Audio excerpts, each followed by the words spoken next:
오늘 내려주시는 하나님의 말씀 잠언서 2장 1절에서 10절 말씀까지 되겠습니다. 제가 가진 구약성경 912 페이지 되겠습니다.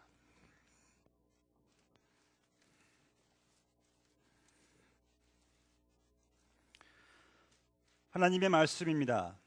내 아들아, 내가 만일 나의 말을 받으며 나의 계명을 내게 간직하며 내 귀를 지혜에 기울이며 내 마음을 명철에 두며 지식을 불러 구하며 명철을 얻으려고 소리를 높이며 은을 구하는 것 같이 그것을 구하면 감추어진 보배를 찾는 것 같이 그것을 찾으면 여호와 경외하기를 깨달으며 하나님을 알게 되리니 대저 여호와는 지혜를 주시며 지식과 명철을 그 입에서 내심이며 그는 정직한 자를 위하여 완전한 지혜를 예비하시며 행실이 온전한 자에게 방패가 되시나니 대저 그는 정의의 길을 보호하시며 그의 성도들의 길을 보존하려 하심이니라. 그런즉 내가 공의와 정의와 정직 곧 모든 선한 길을 깨달을 것이라. 곧 지혜가 내 마음에 들어가며 지식이 내 영혼을 즐겁게 할 것이요. 아멘. 제가 제 아내를 알기 전에 처음으로 사랑했던 여인이 있었습니다. 그 여인은 남편이 있었던 여인이었습니다. 더 놀라시지 않으시네. 예, 바로 제 어머니였습니다. 우리가 참 처음으로 사랑했던 지난주에 말씀 드렸듯이 예수님, 참 우리 예수님 처음 만났을 때 그때의 감격, 참 주를 향했던 그 감사, 그 헌신, 여러분들들 우리가 처음처럼 그 처음 사랑 간직하시고 한 해 살아가시길 주 이름으로 축복합니다. 제 아내가 안심한 얼굴이네요. 예. 이 사람이 살아가는 데 있어서요, 이 세 가지를 대표적으로 찾는다고 합니다. 그 첫 번째는 뭐니 해도 딱 떨어지죠. 머니를 찾는다고 합니다. 예, 돈이 정말 필요한 것이죠. 그 다음에는 또 이 권력을 또 찾는다고 합니다. 또 권력이 있어야 또 인생이 사는 맛이 있다고들 말을 또 합니다. 그 다음에 또 지식을 또 찾는다고 합니다. 사람이 얼마나 지식에 대한 욕심이 많으면 여러분들 한번 인터넷 들어가 보시면 지식이 홍수처럼 그냥 범람하잖아요. 지식 필요하죠. 어느 한국 중고등학교에서 이 광화문에 세워진 세종대왕상을 보러 이제 학문 겸 이렇게 여행을 갔습니다. 한 학생이 그 세종대왕상을 딱 보고 하는 말이 100원이다 그러더랍니다. 100원. 100원의 그 세종대왕 얼굴 있지 않습니까? 지식이 그 정도 되면 좀 심각합니다. 지식이 있어야지 또 알아야지 면장을 하겠죠. 그런데 여러분, 돈이 많아도 권력이 많아도 지식이 많아도 우리는 실패한 인생을 우리는 많이 인류 역사를 통해서 보게 됩니다. 그러나 인생을 성공적으로 살아간 사람들을 보면은 특징이 있다고 합니다. 바로 지혜가 있는 사람들이에요. 기독교는 돈을 무시하지 않습니다. 권력을 다 무조건 악이라고 말하지도 않고 지식이 소용이 없다고 하지도 않습니다. 그러나 그러한 것들을 바르게 사용할 수 있는 지혜를 성경은 강조하는 것을 보게 됩니다. 그래서 성경이 지혜를 얻으라고 말씀을 하고 있는 것이에요. 토마스 칼리가 이런 말을 했습니다. 사람에게서 제일 무서운 것은 행운의 결핍이 아니고 행동의 결핍도 아니고 바로 지혜의 결핍이다. 그렇습니다. 사람에게 있어서 지혜가 결핍되었다는 것은 참 이건 무서운 일이에요. 여러분, 지혜는요, 세상의 삶에 있어서 실패와 성공만 좌우할 뿐 아니라 이 현세, 지금 이 세상, 그리고 내세, 저 세상까지 좌우하기 때문에 실로 중요하지 않다 할 수가 없어요. 어느 성공한 사업가가요, 자식에게 사업을 이제 성공 비결을 전수하고 있습니다. 아들아, 사업가에게 필요한 것은 두 가지가 있단다. 하나는 성실, 그 다음에는 지혜이다. 아빠, 성실이 뭐예요? 성실은 네가 누구와 약속을 했는데 사업으로 인해서 그 사업이 망한다고 해도 약속은 반드시 지키는 것이 성실이다. 그리고 아빠, 지혜는 뭐예요? 좀 머뭇거리면서 지혜는 아예 그런 약속을 안 하는 것이다. 나 수준 높은 유머라 여러분들 잘 웃질 않으십니다. 이렇게 지혜는 너무나 중요합니다. 이 현세, 이 세상에서의 삶, 내세, 이 영원한 세상의 삶, 이 모든 것이 지혜에 있기 때문에 여러분, 이 지혜, 여기에 하늘의 영원한 상급이 이 지혜에 담겨져 있습니다. 그래서 지혜가 너무나 중요한 것이기 때문에 이 잠언서에서 계속해서 강조하고 가르치려고 하는 것이 지혜예요. 지혜, wisdom. 근데 지혜는요, 우리가 흔히 오래 사신 분들 인생의 경륜을 통해서 얻는 옛날 말 같은 그러한 지혜가 있지 않습니까? 근데 그런 지혜도 지혜지만은 보다 더 근본적인, 보다 더 차원 높은 영원한 완전한 지혜는 이 땅의 지혜가 아니고 하늘에서 내려지는 그 지혜를 오늘 여기서 말씀하고 있는 거예요. 그럼 어떻게 하면 하늘의 지혜를 찾을 수가 있겠는가? 지혜를 얻으려면은요, 여러분, 생명의 말씀, 하나님의 말씀을 들어야 합니다. 1절 말씀을 보시면은 내 아들아, 내가 만일 나의 말을 받으며 나의 계명을 내게 간직하며라는 말씀이 있습니다. 하나님의 말씀이죠. 이 말씀 여러분들 어디 내가 멀리 있어 찾아가야 되는 말씀도 아니고 어떤 내가 신비한 체험 속에서 꿈속의 환상 속에서 세밀하게 들려지는 그러한 말씀이 아니라 바로 여러분들 지금 가장 가까운 위치에 내 손에 지금 쥐어 있는 그 성경책 안에 지혜가 담겨져 있다는 말씀이에요. 이 벨기에의 극작가인 메텔링크란 이 유명한 분의 책 이름 파랑새, 여러분 다 읽어보셨을 거예요. 이 두 아이가 파랑새를 찾아 이 집을 떠나 험한 계곡을 지나 멀리까지 가서 행복을 찾아다녔다는 그러한 내용인데, 결국은 그 파랑새를, 그 행복을 멀리서가 아니라 자기 집 안에서 발견했다는 그러한 내용의 책이에요. 그러니까 지혜는 멀리 있는 게 아니에요. 가장 가까운 데에 있다는 말씀이에요. 지금 성경을 구하기 힘든 나라들이 너무나 많습니다. 성경 한번 만져보고 읽어보는 것이 평생 소원인 나라가 또 우리 북한이 아니겠습니까? 북한에 정말 그 성경 한 책만 내게 주어진다면은 내 재산 전체를 주겠다는 사람들도 그렇게 많다고 합니다. 근데 우리는 이렇게 자유의 나라에 살게 되니까 참 눈에 발에 치이는 게 성경이에요. 너무 성경을 너무 많이 보니까 그냥 전혀 신경과 관심이 안 갑니다. 오히려 성경이 많이 홍수가 범람할 때 마실 물이 없다고 하듯이 성경은 많은데 거기에 많은 관심을 치우치지 못하는 오늘날의 현실을 또 보게 됩니다.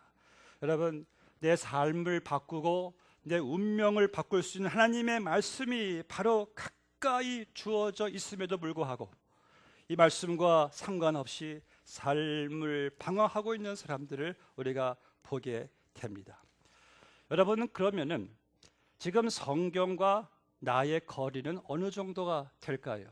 제가 항상 강조하듯이 여러분과 하나님의 거리를 아시려면은 간단해요. 지금 나와 성경의 거리가 바로 나와 하나님과의 거리예요. 성경을 멀리 두는 사람들은 틀림없어요. 하나님을 멀리 두고 살아가는 사람이에요. 성경을 가까이 두는 사람은 하나님을 가까이 두는 사람들입니다. 그 틀림없어요. 하나님의 말씀과 나의 삶의 거리가 바로 지금 나와 하나님과의 거리로 보시면은 틀림없습니다. 저희가 지금 매해 성경 일독을 저희들이 하지 않습니까? 특별히 금년에는 여러분들 이 일독 캠페인을 지금 우리가 운동을 하고 있어요. 오늘 주보에 기록되어 있듯이 이 존 맥아더가 이런 말 했지 않습니까? 성경을 읽는 것 외에는 대안이 없다. 그러니까 그리스도인들은 무엇보다도 성경 읽는 것에 전적으로 헌신해야 된다는 말씀이에요. 저희 집에 제 딸아이가 키우는 그 거북이 한 마리가 있습니다. 아주 요만한데 참 이놈 오래 살아요. 그 상추 한쪽 먹고 일주일을 살 정도입니다. 그럼 거북이가요 60일을 굶고도 버틴대요. 전 거북이를 지난주께 보면서 야, 참 거북이 먹지도 않고 잘 사는구나 하면서 이런 생각이 떠오르더라고요. 만약 우리가 일주일 성경 읽지 않고 몇 주 읽지 않고도 살아간다면은 우리도 거북이 크리스찬이네 라는 생각을 하게 되었습니다. 여러분, 거북이 크리스찬은 되어서는 안 될 줄로 믿습니다.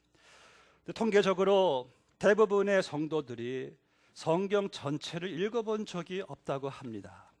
하루에 석 장만 읽으면은 한 5분, 10분만 투자하면은 1년 통독하는 그것을 읽지를 못하고 있다고 해요. 그래서 통계적으로 일주일 내내 한 번도 들춰보지 않다가 주일날 성경을 찾아서 습관적으로 챙겨 들고 나온다고 하는데 그 성경이 열리지를 않아요. 그래서 저희 교회는요, 이 스크린에 성경 본 말씀을 띄우지 않습니다. 그나마 성경 말씀을 띄우면은 성경의 주일날도 안 열리면 큰일 나기 때문에 여러분, 우리가 성경은 우리가 이렇게 덮어놓고 믿는 것이 아니라 그랬죠. 성경은 열고 믿어라. 매일같이 우리 삶 가운데 열려지기를 주 이름으로 축복합니다. 저를 좀 따라해 주세요. 오늘 영의 양식을 먹지 않으면은 육의 양식도 먹지 않겠다. 아멘. 예, 그러한 각오로 하나님 말씀을 읽으시기를 바랍니다. 본문 1절 말씀 보니까 말씀을 받기만 하는 것이 아니라 말씀을 내 안에 간직하라고 말하고 있습니다. 성경 말씀을 읽고 듣고 가는 사람이 있는가 하면은 말씀을 듣고 마음에 간직하고 붙잡고 가는 사람이 있습니다. 큰 차이가 있어요.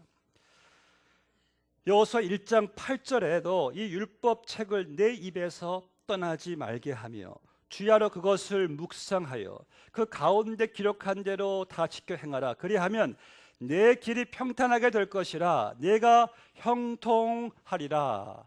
그러니까 말씀을 마음에 간직하고 주야로 묵상하는 자들은 내 길이 평탄하게 될 것이다. 그래서 크리스천 철학자 파스칼이 그런 말 했잖아요. 모든 그리스도인들은 매일같이 여행을 30cm만 해라. 이 정도만 여행을 하라는 거예요. 머리에서 우리 가슴까지 30cm만 여행하면 된대요. 내가 들은 말씀, 머리 지식에만 담아두는 것이 아니라 가슴까지 여행을 해서 가슴에 간직하라는 말씀이 되겠죠. 오늘 2절 말씀에서요, 내 귀를 지혜에 기울이며 내 마음의 명철을 두며라는 말씀은 이것은 말씀에 대한 여러분들의 그 능동적인 아주 active attitude, 능동적인 자세를 말씀하는 거예요. 그러니까 여기서 말씀하시는 지혜는 호크마란 말인데 이 호크마는요 이론적인 지식이 아니라 알고 있는 것을 실천하는 지식을 여기서 말씀하는 것이 지혜입니다. 그래서 지혜란 것은 무엇인가? 실천성이 있는 지혜란 말씀이에요. 여러분, 머리에서 가슴까지는 제일 가까우면서도 제일 먼 거리 같아요. 아멘. 제일 먼 거리 같습니다. 여러분들이 내가 들은 말씀을요 한 10%만이라도 삶에 적용한다면 세상은 바뀌어진답니다. 그래서 예수님 말씀하시기를 지혜로운 자는 말씀을 듣고 순종하는 자라. 그 지혜로운 자는 바로 집을 반석 위에 짓는다. 어리석은 자는 말씀을 듣고 순종하지 않는다. 고로 그 집을 모래 위에 짓는다. 그러니까 여러분, 지혜라는 것은 무엇입니까? 들은 말씀을 순종하는 것이 바로 지혜라는 말씀이죠. 요한계시록 1장 3절에서 말씀하기를 이 말씀을 읽는 자와 듣는 자들과 그 가운데 기록한 것을 지키는 자들은 복이 있나니 그랬습니다. 여러분들이 갖고 계신 이 성경 안에는요, 이 땅의 모든 보화, all treasure, 다 모은 것보다도 더 값진 보화가 이 안에 있습니다. 우리는 이 보화, 이 지혜 날마다 읽으시고 들으시고 마음 안에 간직하시고 실천하는 한 해가 되기를 주 이름으로 축복합니다. 또 여러분이 하늘의 지혜를 찾으려면은 지혜의 근원 되시는 하나님께 구하라라고 말씀하고 있어요. 3절 말씀에서 말씀하고 있습니다.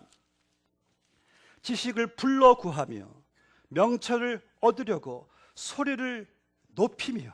지금 구한다라는 말씀은 기도의 여기서 방식을 지금 말씀하는 것인데, 이 높이며 아주 간절히 구하라는 그런 말씀이 여기 포함되어 있어요. 그러니까 삶의 지혜를 얻기 위해서 기도하라는 말씀인데, 여러분 야고보서 1장 5절 말씀에도 너희 중에 누구든지 지혜가 부족하거든 모든 사람에게 후히 주시고 꾸짖지 아니하신 하나님께 구하라 그리하면 너희에게 주시리라. 하나님은 우리에게 지혜가 필요한지 너무나 잘 알고 계십니다. 그래서 하나님께서는 우리에게 지혜를 풍성히 주시기를 원하시는 하나님이세요.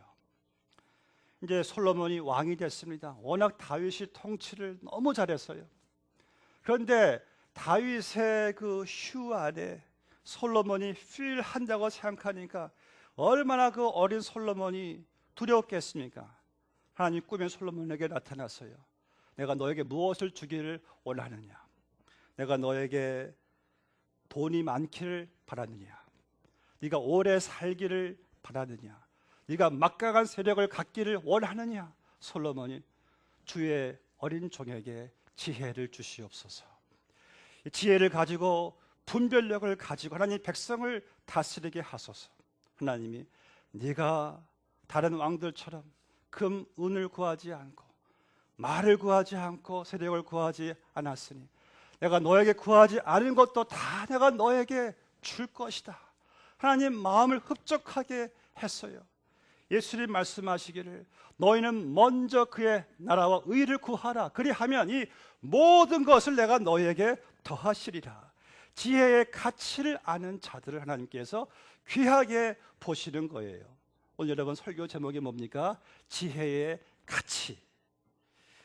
여러분 지식 많은 사람, 권세 있는 사람, 돈 많은 사람이 인생을 성공적으로 사는 것이 아니라 바로 지혜를 얻어서 산 사람들이란 사실을 기억하세요. 그래서 학자들은요 연구실에서 지혜를 구하시고 상인들은요 상점에서 사업장에서 지혜를 구하시고 군인은 초소에서 가정주부는 가정에서 기도해야 됩니다.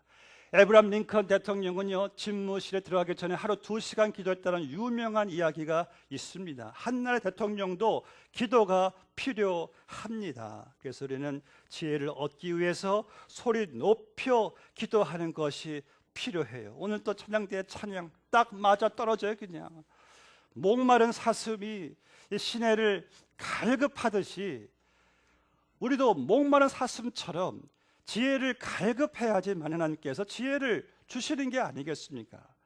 이 지혜의 가치를 아는 자들은 갈급해요. 오늘 본문에서 4절 말씀 보니까요 은을 구하는 것 같이 그것을 구하며 감추어진 보배를 찾는 것 같이 그것을 찾으며, 여기 찾는다라는 말씀은요 땅을 파다예요. 땅을 파다. 마치 광부가 금광금운을 캐기 위해서 땅을 파내려 가듯이 지혜를 열심으로 찾으란 말씀이에요. 여러분이 데스밸리 가보신 분은 아시겠지만은 워낙 그 찜통 아니겠습니까? 길도 많지 않다. 사람들이 많이 거기서 뭐 죽었다고 하지만은 그 데스밸리 이름에 유래가 있잖아요. 서부 개척 시대에 거기 금이 있다라는 소문 듣고 온 사람들이 거기 다 모여서 금광 캐내겠다고 많은 사람들이 그 가운데 죽었다고 합니다. 그래서 데스밸리라고도 불려진다고 합니다. 세상에서 있다가도 없어질 금은 보화를 찾기 위해서 이렇게 열심과 희생을 서슴지 않고 있는데 여러분, 영원한 보화의 하나님의 말씀을, 그 지혜를 찾는 일에는 내가 얼마나 열심을 내고 있는가. 그래서 오늘 본문 잠언 기자는 우리에게 도전하는 말은요, 하늘의 지혜가 너무나 so precious, 값진 것이기 때문에 광부들이 광산에서 감춘 금을 찾듯이 찾으란 말씀이에요. 지난해 저희 교우들 몇몇 교우들이 그 101번 타고 올라가시면은 그 한 4시간쯤 올라가면은 그 헐스 캐슬이라고 했잖아요. 그 윌리엄 허슬이라는 사람이, 그 헐스라는 사람이 이제 그 지은 아주 자기 집인데 뭐 거진 박물관처럼 지금은 이제 오픈되어 있잖아요. 이 윌리엄 헐스라는 사람은 신문 편집인, 그때 뭐 거진 최고 갑부였습니다. 근데 그는 이 미술 수집광으로 유명한 자였어요. 그래서 거기 가보시면 뭐 없는 뭐 미술품들이 없습니다. 근데 이 윌리엄 헐스트라는 사람이 생전 시에 그렇게 갖고 싶었던 그 옛날 유럽 왕들이 그 유럽의 그 왕가에서만 사용되었다는 그 값비싼 귀한 그 도자기에 대한 소문을 들어요. 그래서 유럽에 그냥 곧바로 달려가서 그의 모든 매니저들과 함께 유럽 일대를 뒤졌다고 합니다. 그 도자기를 찾으려고. 근데 찾지를 못했어요. 그런 가운데 미국의 한 도자기 상에서 소식이 왔습니다. 한 몇 년 전에 미국의 한 갑부가 그 도자기를 이미 샀다는 것이에요. 그래서 곧바로 미국으로 달려가서 그 미국에서 그 산 그 갑부와 좀 딜을 해보려고 또 찾아봤는데, 나중에 알게 된 사실이 그때 그 도자기를 산 사람이 자기였다는 거예요. 그때는 그 도자기의 가치를 모르고 그냥 창고 깊은 곳에 그냥 쳐놓고 있는 상태를 발견하게 됩니다. 참 여러분, 우스운 일이죠. 그렇다면은 우리가 이 하늘의 값진 보화 성경 말씀을 잊어버리고 다른 것을 찾아 헤맨다면은 우리 또한 똑같은 어리석은 일을 범하는 것이 아닐까요? 여러분이 갖고 계신 이 성경책 안에는요, 하늘의 신령한 값진 보화들로 가득 차 있습니다. 현세 이 땅에서만이 아니라 천국에서도 누리게 될 하늘의 그 영원한 보화, 그 풍성한 하나님의 말씀, 약속, 이 금운보다 더 값진 이 보화, 이런 날마다 이 말씀을 구하시기를 주 이름으로 축복합니다. 마지막으로 본문의 5절 말씀을 보시겠습니다. 여호와 경외하기를 깨달으며 하나님을 알게 되리니. 그러니까 지혜라는 것은요, 하나님을 알게 되는 것이 지혜예요. 그 하나님을 알게 하는 그 지혜는 무엇인가? 바로 잠언서의 주제, 지혜의 본체, 지혜의 성취, 지혜의 완성자이신 예수 그리스도. 여기서 말씀하는 모든 지혜가 주는 약속들은요, 다 예수 그리스도가 성취하신 것들이에요. 우리에게 영생을 주고 유익을 주고 보호를 주고, 이 모든 것이 다 예수님이 주시는 거기 때문에 여러분들이 예수님을 알 때 하나님을 내가 알게 되는 거예요. 아멘. 나로 말미암지 않고서는 아버지께로 올 자가 없느니라. 그래서 참 지혜이신 예수님을 아는 것이, 하나님을 알게 되는 것, 이것이 여러분 예수님을 아는 축복입니다. 어떤 사람이요, 중대한 재판에 걸렸습니다. 그런데 감사하게도 그 재판에서 승소할 수 있는 결정적인 단서 서류를 이 사람이 갖고 있었어요. 근데 그 서류를 잊어버렸어요. 그래가지고 그날 그냥 그 집을 샅샅이 뒤집니다. 절박한 가운데 아내에게 묻습니다. 혹시 붉은 도장 찍은 서류 못 봤냐? 아내 혹시 뭐 신문 아니야 하면서 아내도 함께 집안 전체를 뒤져요. 카펫 밑서부터 그냥 뭐 화장실, 벽장, 부엌 다 뒤졌는데도 발견을 못해요. 그냥 곧바로 울음이라도 터뜨릴 지경이었는데, 근데 너무나 애타게 찾았던 그 서류를 서류철에서 발견하게 됐어요. 그때 남편이 아내에게 이런 말을 했습니다. 사실 나는 이 서류를 찾지 못할 바에야 집을 그냥 불로 태워버리고 싶었을 그러한 심정이었어. 여러분, 이렇게 재판에서요, 승리하게 될 그 소리를 찾기 위해서 온갖 난리, 호들갑, 법석을 떨었는데, 그렇다면은 저와 여러분들이 하나님의 심판대 앞에서 나에게 가져다 줄 그 결정적인 승리의 단서이신 지혜, 곧 예수 그리스도를 우리는 얻기 위해서 얼마나 여러분들은 노력하고 계십니까? 아마 그 부부들은요, 그때 찾은 그 서류의 단서로 인해서 한 50년, 60년의 효과는 그들이 봤을 거예요. 길어봐야 5, 10년이에요. 그런데 여러분, 예수님으로 인한 지혜로 인한 그 승리의 효과는 영생입니다. 영생. 우리는 많은 지식을 알고 싶어 해요. 그런데 여러분, 그 지식 다 알 필요가 없어요. 그러나 우리가 꼭 알아야 되는 이 한 가지의 지혜, 지식, 바로 예수 그리스도입니다. 그래야지 영생을 살 수 있는 것이고 진정한 복을 누릴 수가 있는 것이에요. 10절 말씀 보니까요, 그 지혜가 내 마음에 들어가며 지식이 내 영혼을 즐겁게 할 것이며, 이 지혜의 말씀이, 이 지혜의 완성이신 예수 그리스도가 내 마음에 들어올 때 내 영혼이 즐겁게 된다는 거예요. 엘비스 프레슬리가 얼마나 참 갑부였습니까? 그는 자기 개인 전용 헬리콥터까지 가지고 있었어요. 근데 많은 사람들이 모르고 있는, 그가 죽기 전에 일주일 전에 이런 광고를 냈다고 합니다. 나를 보통 사람처럼 평온하게 일주일만 살게 해준다면은 내가 그 사람에게 500만 불을 주겠어. 그러나 그 누구도 그에게 평안을 줄 수가 없었어요. 그는 불안과 두려움 속에서 살다가 42세 나이로 그는 생을 마감했습니다. 그러나 여러분, 예수님을 내 마음속에 모시는 지혜, 그 지식은요, 우리에게 오늘 말씀대로 즐거움, 영원한 평안과 즐거움을 줘요. 여러분, 이 진정한 가치는요, 이 템포럴, 일시적인 것이 아니에요. 영원한 것입니다. 그런데 세상 사람들은 돈이 가치가 있다고 말해요. 세상 사람들은 학력이 가치가 있다고 말해요. 세상 사람들은 권력이 가치 있다고 말해요. 세상 사람들은 외모가 가치 있다고 말해요. 세상 사람들은 쾌락이 가치 있다고 말해요. 세상 사람들은 인기가 가치 있다고 말해요. 그러나 이 모든 것들은 다 잘못된 가치입니다. 한 여인이 파티에 참석하기 위해서 체면상 그래도 자기 초라한 모습을 이 동기들에게 보이기 싫어 가지고 부자 친구에게 그 목걸이를 하나 빌렸습니다. 진주 목걸이를 이제 빌려서 이제 이 목에 걸고 갔는데 그 안에서 소매치기를 당한 거예요.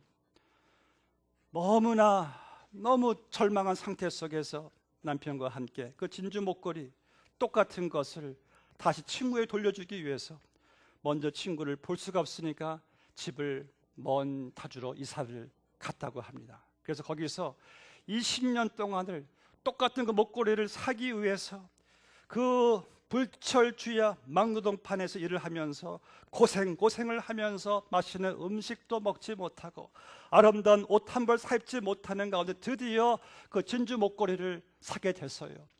그리고 친구를 찾아갔습니다. 친구가 너 정말 오랜만이다. 왜 이렇게 늙었어? 어떻게 된 거야? 하니까 그 친구가 늦게 갖다 줘서 미안해 하면서 진주 목걸이를 딱 주는데 친구가 깜짝 놀라. 이건 진짜 목걸이 아니야. 내가 너에게 준 것은 그건 가짜인데 안 가져가도 돼 그거. 그 소식을 들은 이 부부가 거의 실신 상태에 빠지게 되었습니다. 누가 이 부부의 인생을 보상해 주겠습니까? 여러분, 이것은요, 무엇이 가치 있는 것을 모르고 살 때에 인생을 망치고 만다는 것을 보여주는 것입니다. 지금 여러분들의 마음을 이끌고 가고 있는 그 가치는 무엇입니까? 사도 바울은요, 예수 그리스도란 최고의 가치를 알게 된 후에 나는 이 모든 것을 다 배설물로 여기겠다라고 말했어요. 하나님께서는요, 여러분들을 최고의 가치로 여기셨기 때문에 우주보다 귀하신 예수 그리스도를 우리와 바꿔 주셨습니다. 그렇다면 나는 그 하나님의 사랑을, 나에게 주신 최고의 보물, 최고의 가치이신 예수님을 나는 혹 돈 몇 푼 때문에, 성공 꿈 때문에 너무나 쉽게 세상과 예수님을 바꾸고 있지는 않는지요. 여러분, 더 이상 속지 마시기 바랍니다. 우리의 최고의 가치는 이 세상에 없습니다. 우리의 보물, 인생의 최고의 가치는 오직 예수 그리스도인 줄로 믿습니다. 바라옵기는 2014년도는 우리 모두가 최고의 가치이신 예수 그리스도를 아는 일에 우리가 더 힘쓰시기를 바랍니다.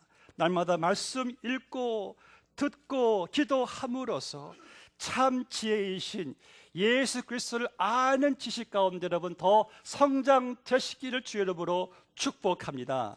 함께 기도하시겠습니다. 아버지 하나님, 우리 인생의 최고의 가치가 무엇이겠습니까? 나를 살게 하고 이 땅에서 더욱 풍성한 삶을 살게 하고 영원한 영생을 내세 축복을 누리게 하는 참 지혜, 하나님의 말씀 예수 그리스도가 아니겠습니까? 하나님, 금년 한 해에 이 최고의 가치이신 예수님을 알아가는 일에 더 힘쓸 수 있는 우리 모두가 되게 하여 주시어서 금년 한 해는 저희들이 작년보다 예수님을 아는 지식 가운데 더욱 성장할 수 있는 한 해의 삶이 되게 하여 주시옵소서. 예수님의 이름으로 기도드리옵나이다. 아멘.